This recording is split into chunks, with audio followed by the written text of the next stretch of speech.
My parents divorced when I was 7 after my mom found out dad had been cheating on her for 5 years with someone she considered to be her friend.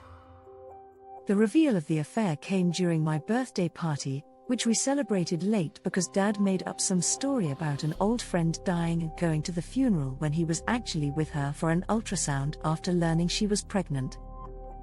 My mom never got over what they did to her. I think what made it worse is 2 people betrayed her instead of 1, because if our friends are willing to hurt us like this, then we're screwed. My dad married his affair partner.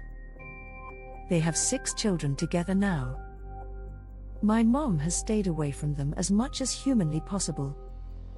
She told me a long time ago that she loved me, wanted me to be happy and loved and not to be distant from them for her, but that she would never be able to play happy families with my dad and his wife and their kids because some hurts are too deep and painful to move on from.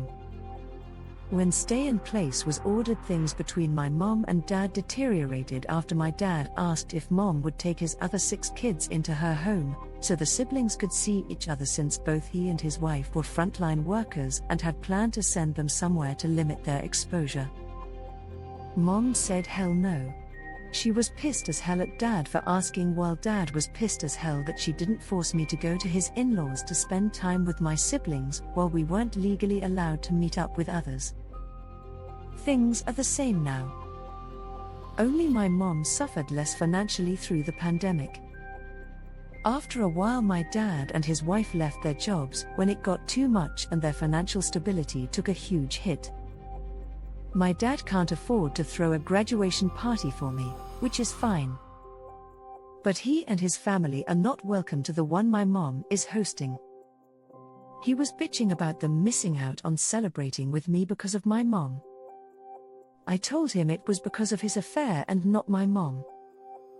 That he was the one who betrayed her over and over again, disrespected her, and then expected her to act like none of that happened so he could act like the good guy.